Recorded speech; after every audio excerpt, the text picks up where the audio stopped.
That's what he's trying to do. He's trying to find an area where they won't corner him ever. Oh, there's Tracy. There, Tracy's gone.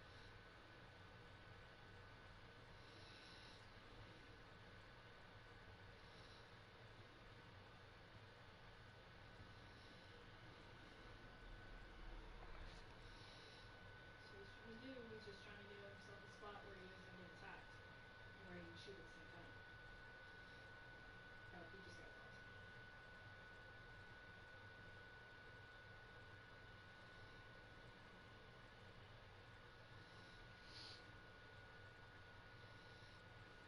Yeah.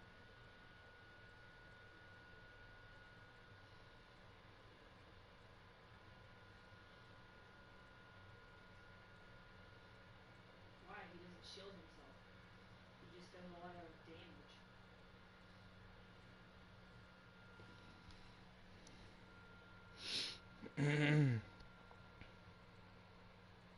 Yeah, she does. He.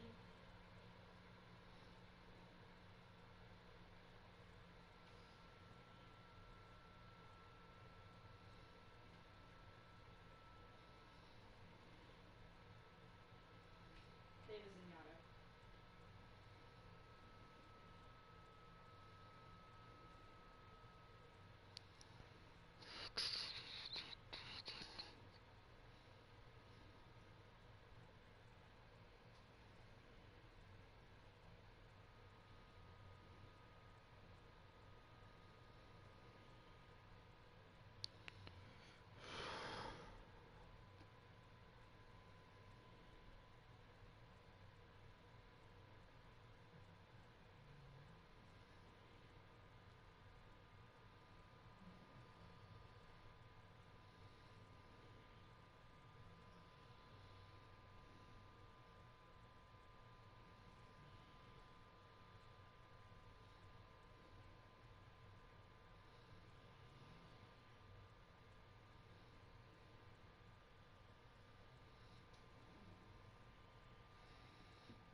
No. What's Gucci leaving it on? Nah, Prophet. He is not on. You need me to hop on? Bruh, if you want to hop on, you can hop on all you want. Get up in here.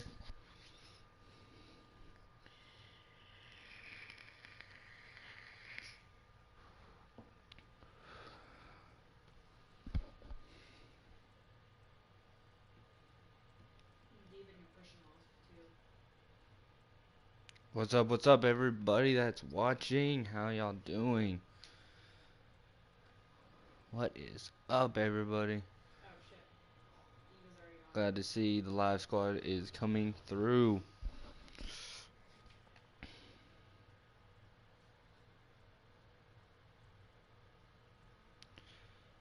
Oh shit, Genji, Genji, Genji, Genji! Genji almost killed me. Genji.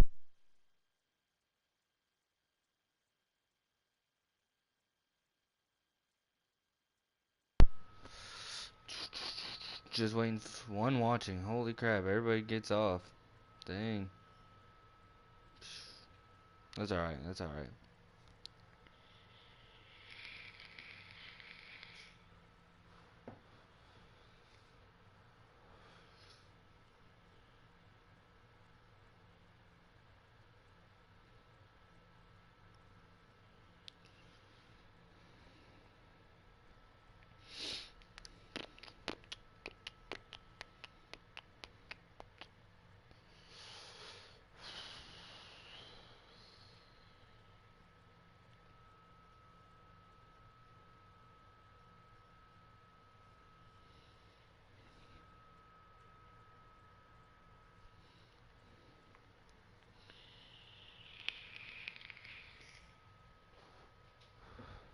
Oh shit.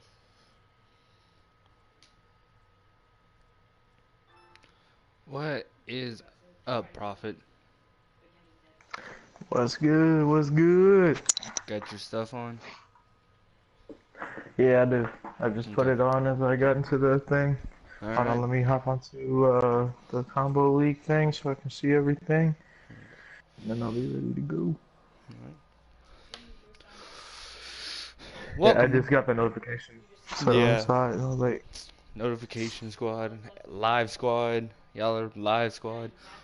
Welcome. What is up, live squad? Welcome back to another Combo League podcast. Lima is not here with us right now because the reason where the podcast is happening right now is because Advance was so late last night.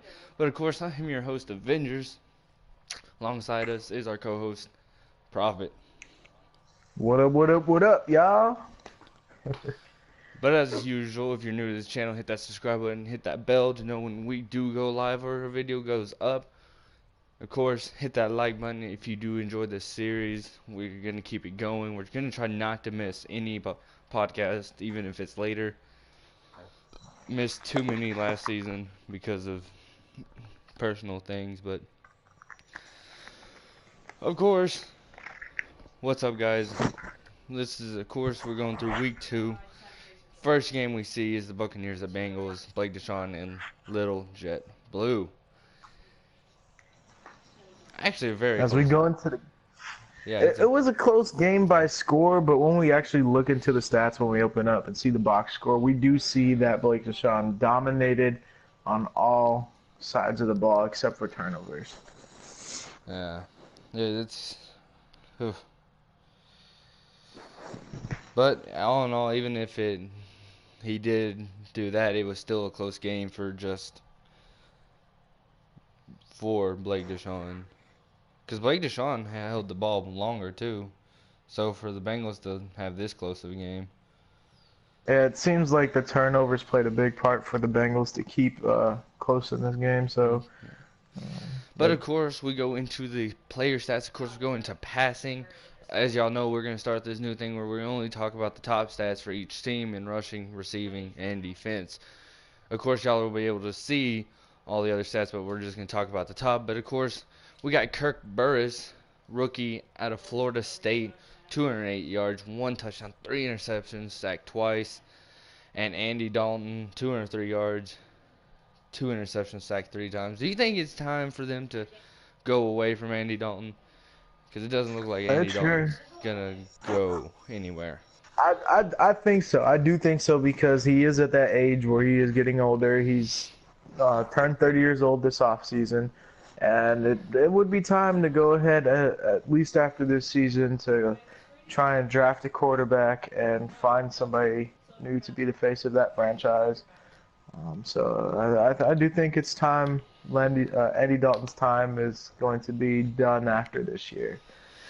But as we do see when we go into the rushing stats, we do see Devin Straughter, the rookie out of Miami, for Blake Deshaun, rushing for 278 yards and 3 touchdowns.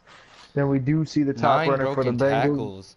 9 broken Yeah, tackles. He played well, especially for a he, 5'9" running back, only 174 pounds. It's unusual to yeah, see and that. him being a speed back on top of that is something that is not very common to see, but sure seems like he has that fight for extra yards trait probably already, so that definitely plays a big role into getting broken tackles. And when we see Joe Mixon, too, the leading rusher for the Bengals, we see 49 rushing yards, but we do see 2 touchdowns and also 1 fumble. Oof. All right, into the receiving game. Who is the lead receiver in this? It was, of course, Mike Evans with 2 receptions, 85 yards, and a touchdown. And for the Bengals, it is Marshall Swift, rookie out of Clemson, with 3 receptions, 74 yards. Not bad, even though it was only 74 yards, no touchdowns. It was still a good game for a rookie. Yeah, 24.7 averages per reception. That's pretty good. That is actually really good. When we go defensively into sacks, we have a So, tie for the top. For the so leading sack person for the Bengals, we see Brandon Marshall, but we do see with sacks wise that there are 3 players tied for first, and that would be Noah Spence, Robert Ayers, and Quan Alexander, all having 1 sack each. in interceptions, Brandon Marshall actually leads for interceptions with 2, and then the Bucks have 2 guys with 1. We don't see any kick returns, but we do have a punt return for a touchdown by Giovanni Bernard. But first, let's still stay on defense. Forced fumbles, one by Perry Riley Jr. and one by two Bengals. We actually have a fumble recovery too, so that's nice. And two defensive touchdowns, one by Vincent Ray and one by Will Chapman, cornerback rookie out of Southern Miss. But as he said, there is a punt return by Giovanni Bernard for one punt return for 78 yards. Good game to both sides, and hopefully our season goes better. But here comes In the the second game, we week. see The game of the yes. week. Broncos versus Browns, two of the top AFC teams last season. We do see the Broncos just completely dominate this game, except for passing, of course. But it was a complete domination game. It was domination on the scoreboard, but knowing how your boy's offense is, for the fact that his rushing offense was only held to 101 yards and having only a total of 89 offensive yards, Ungwe played pretty good. Maybe didn't get the points on the board when needed, but he still showed potential that he could potentially beat your boy eventually when it comes to a playoff game, because they're not divisional opponents and they could possibly see each other, and he knows what he would have to do so now, because he shut down your boy's rushing game, and that's something that's actually pretty hard to do.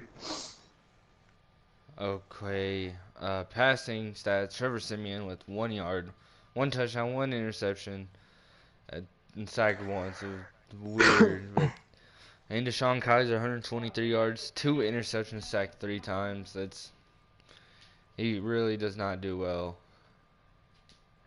Rushing wise, we see the leading rusher for the Browns being Marshawn Lynch with 14 attempts for 67 yards, and the leading rusher for the Broncos being C.J. Anderson with 7 attempts for 54 yards and a touchdown. If I was right, yes, Isaiah Crowell actually got hurt on the first play of the game. It wasn't fumbled by him, but he got hurt on the first play of the game, or his first rush of the game. Receiving, the top receiver is Zachary Nickerson, rookie out of Ole Miss, with 5 receptions for 40 yards. And for Denver, it's Jake Butt. Had 1 reception, 1 yard, and a touchdown.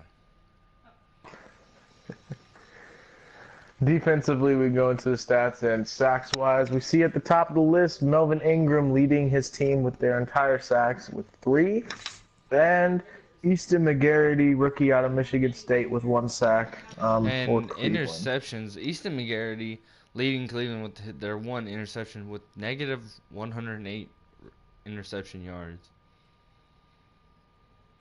I don't know how you get negative 108, but then you have 2 guys for the Broncos getting picks themselves. In the forced fumble category, Melvin Ingram did force 1 fumble. I don't think there's a defensive touchdown if negative 108 yards counts. No, there wasn't. And there's no kickoff or punt returns. There's none. Good job to the Broncos. Good luck to the Browns and the Broncos the rest of the season. Next, we have the Eagles versus the Cowboys. Looks like another complete domination game, except for the rushing game, where the Cowboys had no rushing game. Absolutely none. It looks like it would have been a closer game if it wasn't for the 6 turnovers. It's possible. Yeah. Offensive yards gained, he actually had more offensive yards gained than you did.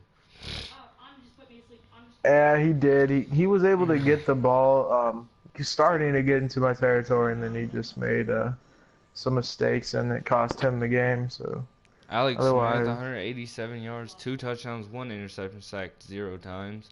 Carson Wentz, 137 yards, 4 interceptions, sacked 3 times. Oof. In the rushing game, newly acquired Denalius Barker, rookie out of Georgia, with 15 attempts for 63 yards. And for Dallas, it's Alex Smith with 2 attempts for 19 yards. In the Receiving wise, Des Bryant, 1 reception, 97 yards and a touchdown. And for Philadelphia, Mike Williams for 4 receptions and 52 yards. Defensively for sacks, 2 by Malik Collins and 1 by David Irving. Interceptions, you had Oh, they have the 1 by a bunch of Dallas and 1 by Brandon Dixon of the Philadelphia Eagles. Forced fumbles, 2 by Malik Collins and 1 by Devron Benjamin, rookie out of Louisville. Defensive touchdowns, you have 1 by Brandon Dixon and 1 by 2 Dallas Cowboys and Anthony Brown and Darren Holmes, rookie out of Penn State. Kick return or punt return? None. Well, I'm about to die. Congratulations to you. Good luck to you and the Eagles for the rest of y'all season. the next game we do see Texans versus the Titans, and we do see that this game seemed to break away at one point for the Texans seemed to break away, but we do see that still statistically it was a fairly even match until it gets to the turnovers. Turnovers seem to play a big difference for you in this game. Passing wise, we see Marcus Mariota, 282 yards, 1 touchdown, 4 interceptions, sacked 6 times. And then we see Deshaun Watson, 132 yards, 2 interceptions, sacked twice. Yeah, some of those Rushing wise, some of those were just didn't make any sense, but that's Madden for you. we know exactly how Madden is. Madden can have its wrongs and do things in a certain way where it makes us scratch our heads, but it's a video game. Can't really do much about it, you know. Rushing wise, we do see Lamar Miller having himself a day with 17 attempts for 188 yards and 2 touchdowns. And then we see rookie Harvey Worlds with 20 attempts, 147 yards, a touchdown, and 2 fumbles. Still having a pretty decent day. Actually, a pretty good day if it weren't for the 2 fumbles. The one of the I will say, I think one fumble was on the first kickoff of the game. He fumbled. He didn't even get popped or anything. He just fumbled. And then another one was they were standing straight up. I was in, like, you know how you hold R1 to hold on to the ball, and he still fumbled, and it didn't make any sense to me. It was like, what? Yeah, there's times where you have it for when you press to cover the ball and they still get stripped. I mean, if you think about it, just like in real life in the Super Bowl when LeGarrette Blount ran the ball, he was holding that same thing so tight, and Deion Jones was still able to knock it out. Yeah. So, I mean, it's still possible to get the ball out, but you know, not much we can really do for that if the game decides to give that away. But when we go into the receiving stats, we do see that the leading receiver for your team was Delaney Walker, and the leading receiver for the Texans was Alfred Blue, 2 receptions for 47 yards. Defensively, we go into sacks, and we see that Jadeveon Clowney leads the Texans with 2 sacks, and we see that for the Titans, your team, we have 2 people with 1 sack, being Avery Williamson and Daquan Jones.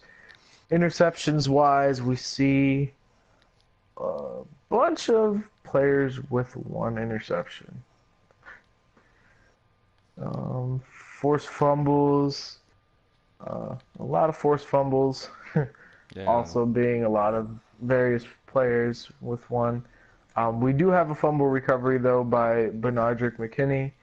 And we have 1 defensive touchdown by Tremaine Brock. Kick somehow, returns, we have... It's weird how some of his guys were able to keep up with mine. Especially Tremaine Brock, who is not very fast. Sometimes they have that acceleration. Acceleration does play a big part into this game, but he still isn't that fast, so you never know exactly how it can be. And it's just, like I said, like we've said before, Madden does certain things in certain ways. I gotta say, GG. It was a good game. I mean, he's a pretty tough opponent. We still remember how he was in Combo League last year, and he did play pretty good. But it's just, some of the stuff was just... But good Yeah, game some to things both can of be us. questionable. Yeah. Good game, but we do still see that there was also a punt return by Niles Davis Yeah. for a touchdown.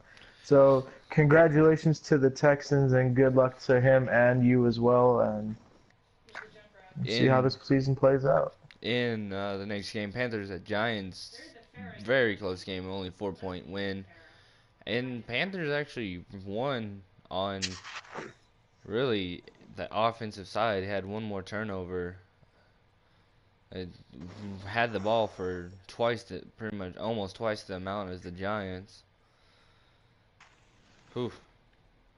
In player stats, Cam Newton, 243 yards, a touchdown, one interception, sacked 10 times. Davis Webb, 156 yards and an interception, sacked only once. Above you. Rushing wise, we see Christian McCaffrey with 14 attempts for 111 yards and a fumble. And then we see Paul Perkins with 16 attempts, 108 yards, and 3 touchdowns. In the receiving game, lead receiver was Devin Funchess with 5 receptions, 84 yards. And then for the Giants, Odell Beckham Jr. with 2 receptions, 77 yards. Defensively, in the sacks, we see Jason Pierre-Paul leading the Giants with 3 sacks. And then the lone sack for the Carolina Panthers being Captain Munnerlyn. In interceptions, one by B.J. Goodson and one by James Bradbury. We do have some forced fumbles. We have 3 forced fumbles by Jason Pierre-Paul, Thomas Davis Sr., and Janoris Jenkins. There's a fumble And we do recovered not by have any. JPP too. Yeah. We don't have any touchdowns, though. Any safeties? No safeties. Kick return or punt return? None. Well, congratulations to the Giants. Good luck to both y'all in the rest of y'all season. Force. Another close game with especially, it's a really big surprise to see the Packers losing Yep, he's right there. in this game. He came in so late last season and won every single game at the end of, and then came into this league winning against a tough opponent. And even in this game, he surely dominated the game on the offensive and defensive side. But The biggest difference, the game changer, was the fact that Minnesota didn't commit any turnovers, and he committed 4. And when that happens, Yeah. if you can't play safe and keep a clean game, it can doom you, just as we're seeing here. Teddy Bridgewater with 203 yards, a touchdown, sacked 6 times.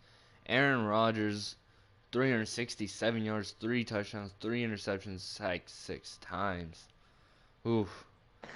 The big Rushing game. wise, we see rookie Jalen Peters out of Clemson with 17 attempts for 110 yards and a touchdown. And then we see the leading rusher for the Minnesota Vikings, Dalvin Cook, 16 attempts for 42 yards and a touchdown. Okay, I'm just going to say something. How many running backs did Clemson put out in the last draft? I didn't know they had that many senior running backs. Yeah, I was already starting to think that too. I was just thinking that in my head. I was like, wait, how many Clemson running backs have we said so far? It's been at least like 3 or 4. In the receiving game, Adam Thielen, actually top receiver, 4 receptions, 116 yards. And then Paul Clay, rookie out of Michigan State, 3 receptions, 114 yards, and 2 touchdowns. Defensively, we go into sacks, and we do see that the leading sack person for the Green Bay Packers was William Hayes with 3. And then for the Vikings, we have 2 players tied, Everson Griffin and Danielle Hunter, for 2 each. In the interception game, Eric Kendricks, Mackenzie Alexander, and Tyrone Rose, rookie out of Florida State, all with an interception. Forced fumbles, we have 2. One by Everson Griffin and one by Mike Daniels. And fumble recoveries, we do have 1 fumble recovery by Limbaugh Joseph. Tyrone Rose, rookie out of Florida State, with the lone defensive touchdown too. And we do also have a punt return for a touchdown by Alan Durham, rookie out of New Mexico. That's a name. That's a state you really don't see. New Mexico. Not at all. Congratulations to the Vikings for a win, and good luck to the rest of y'all. We still, like we always say, guys, it's only week 3, long season ahead of everybody. But of course, we go Our into next the game. Redskins versus the Colts. I don't know. Redskins didn't have a bad game. They just, hmm. It looked like it looks like a good game in stats. It does. It's probably like just like turnovers. You commit more turnovers. You have more giveaways than takeaways. It's gonna affect you. It's gonna affect the way you play, unless you're able to rebound and still keep your defense stout. But as we see in this game, it was still fairly close on both sides offensively. It seemed to be fairly evenly matched, but when you make that one mistake, it can take the game away from you. In passing, Andrew Luck, 189 yards, a touchdown, and 1 interception, sacked 3 times. Kirk Cousins, 119 yards and an interception, sacked twice. Rushing wise, we see Ty Montgomery with 30 attempts for 179 yards, 3 touchdowns, and 1 fumble. And then we see Jerick McKinnon with 11 attempts for 131 yards and 2 touchdowns. In the receiving game, top receiver was T.Y. Hilton with 2 receptions, 72 yards. And for Washington, it was Jordan Reed with 3 receptions and 50 yards. In the sacks, the leading sack man for the Redskins was Fabian Morrow with 2. And then for the Colts, we have 2 players tied, being John Simon and Jonathan Hankins.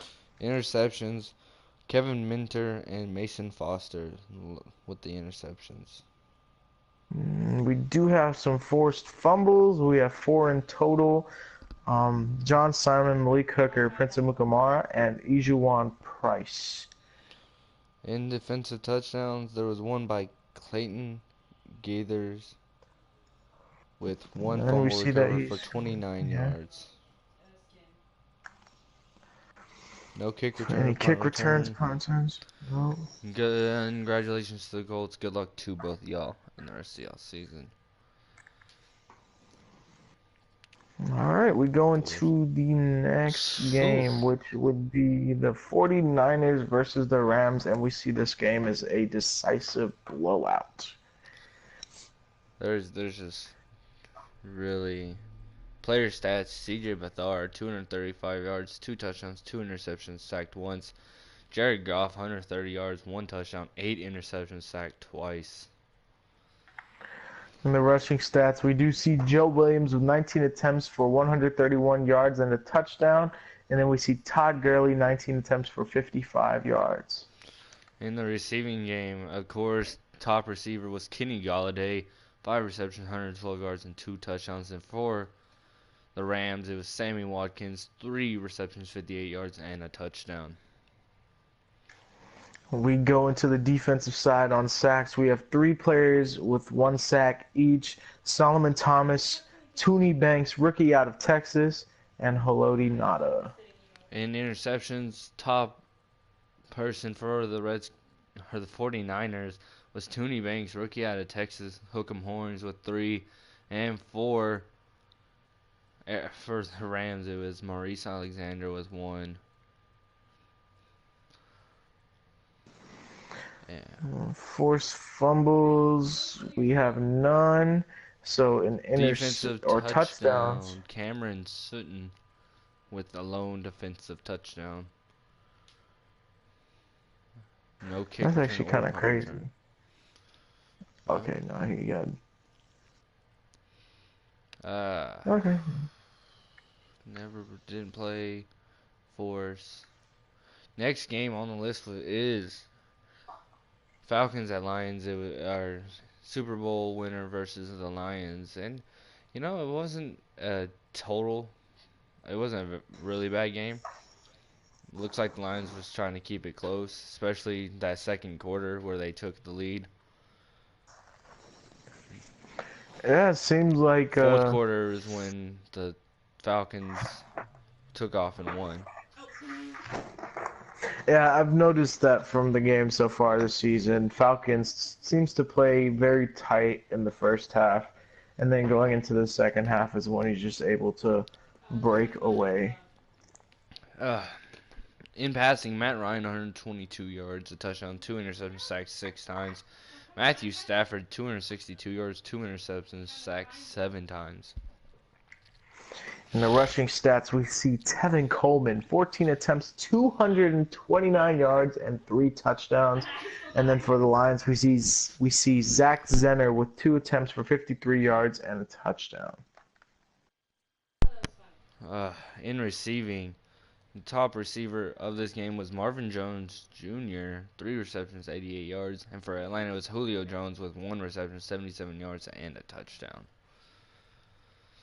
Defensively, we go into sacks, and the leading sack man for the Atlanta Falcons, Takkarist McKinley with 3, and the leading sack man for the Lions, Ezekiel Ansah with 2. In interceptions, 2 for the Lions and 2 for the Falcons. Forced fumbles. We do have 2 forced fumbles, one by Duke Riley and one by DJ Hayden. And we also have 1 fumble recovery by Tahir Whitehead. And no defensive touchdowns. Any kick return or punt Nope. return? Nope. Congratulations to the Falcons. Good luck to both of y'all for y'all's long road ahead. But of course, we come into another one, which is, I guess, where, if everybody remembers, last season the Jets had a really good first half of their season, but in the second half they kind of fell off. It looks like they're doing that again, trying to have a really good start, and hopefully they can finish. Yeah, we see that first quarter. It was dominated by the Patriots, and then Second quarter. Mama Bear just came flying back. In the player stats, though, of course, we got to go into this to see what happened. Blake Bortles, 405 yards, 3 touchdowns, 1 interception, sacked 6 times. Tom Brady hasn't had a good season in the last 2 years. 248 yards, a touchdown, 4 interceptions, sacked 4 times.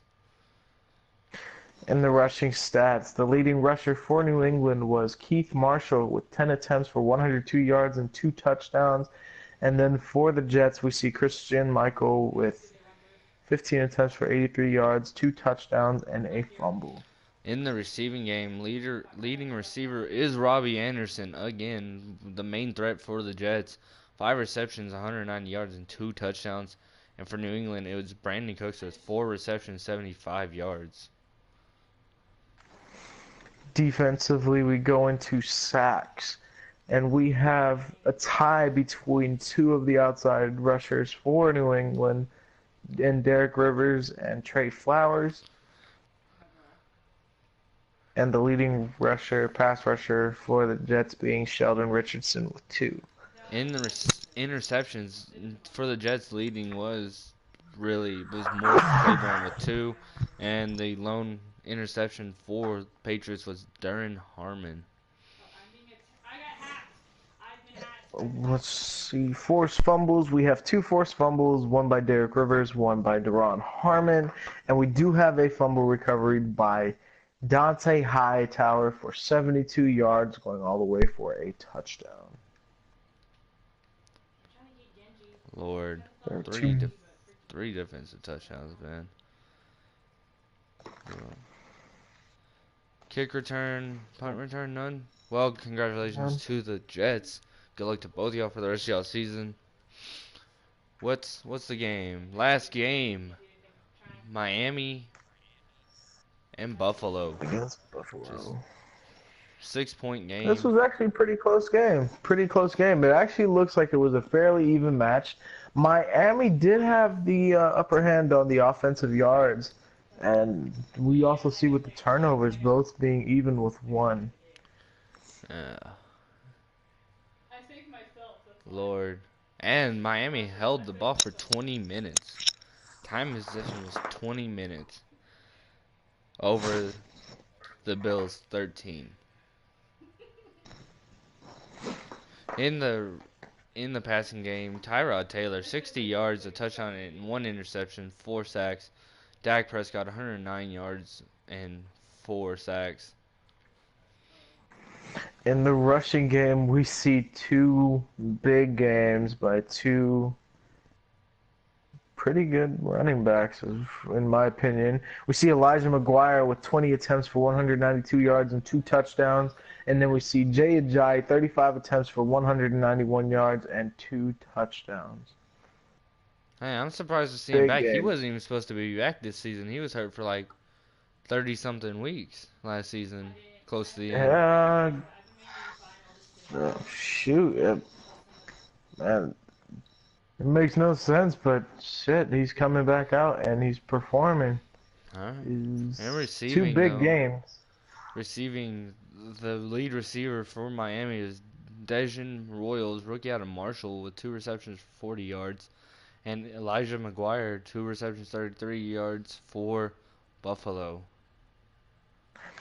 When we go into defense on sacks, we see two Buffalo players tied for the lead sack man, being 1.5 sacks each for Chris Jones and Jerry Hughes.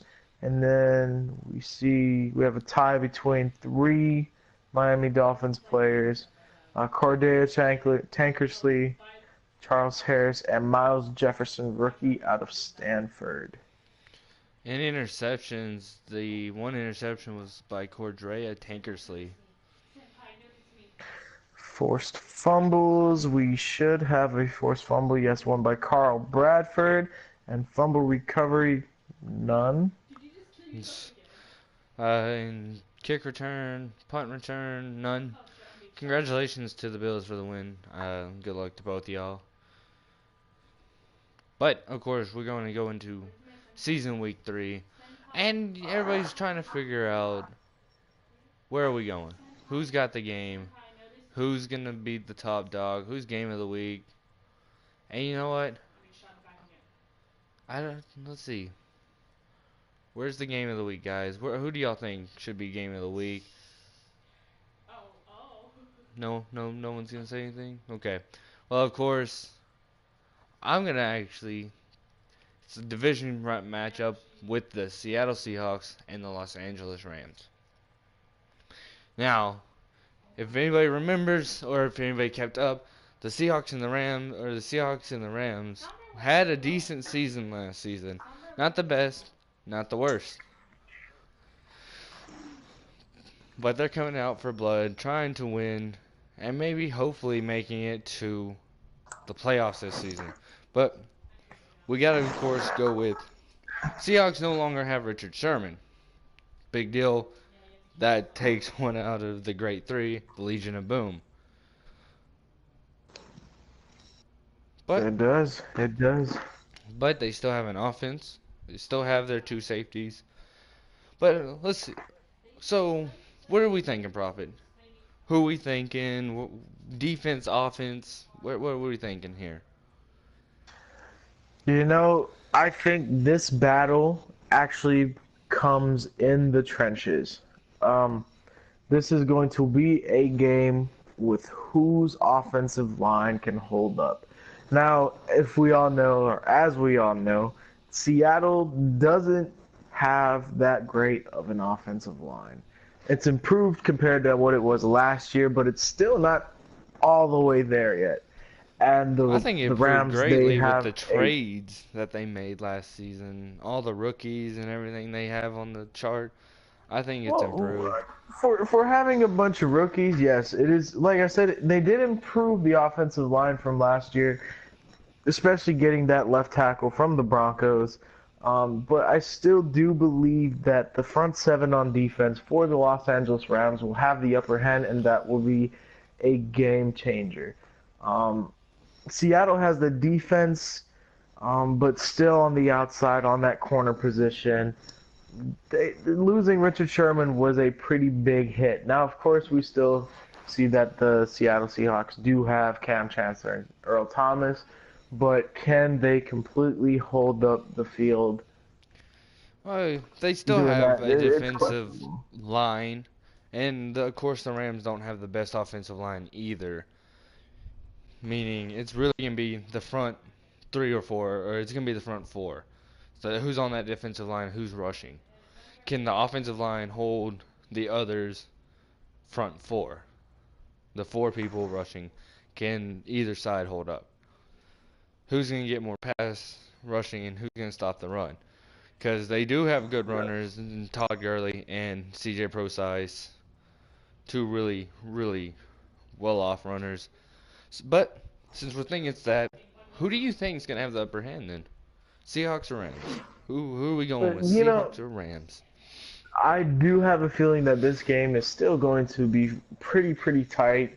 But giving the upper hand, I'm actually gonna go. I'm gonna go with the Seahawks to come out and pull this one away. I do believe that Lil Killa has improved his game to a point where he can come out and compete and really give people a run for their money and surprise them because people tend to underestimate him for what he can do, and I feel like he's gonna come out and prove something to us. I think he's gonna show us this year that he can really play good. They're both wanting it. They're both wanting to make the playoffs, and this is the first step towards it. And he's really improved. He's got a good game going for. But what I've seen of the Rams from last season, leading up to this season, they improved. The rushing game has been there, and and then you got to worry about Aaron Donald. Like Aaron Donald's gonna be a monster to deal with on that defensive line. And yeah, I don't think the Rams really have the defensive backs for the game. They're not the best in defensive backs. But I think their front 7, especially with Alec Ogletree and Mark Barron and Aaron Donald, that I think they have this game. I'm going to have to go with the Rams. I really think that they have a better front 7. Yeah, you can say that the Seattle Seahawks really their front 7 is still good, but they did lose a part of it with Michael Bennett gone now. Yeah, they did. They did. I still feel like Michael Bennett I mean, and Richard like I Sherman are said, both gone, taking 2 really it's big pieces off that team.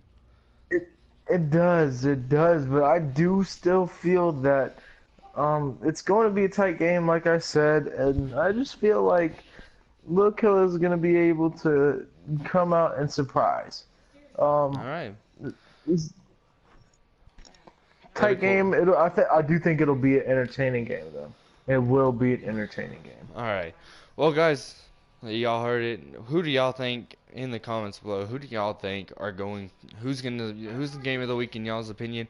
And if you do agree with the Seattle Rams, who's gonna win this? But of course, we of course go into the weekly awards and NFC offensive, NFC defensive, AFC and AFC offense and defense. You got Strotter for offense. You got Banks. You got Rivers, and you got Mario Edwards Jr. And the stats that they showed, I think that they deserved it.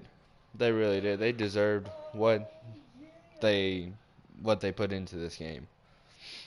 100% agree with you on that.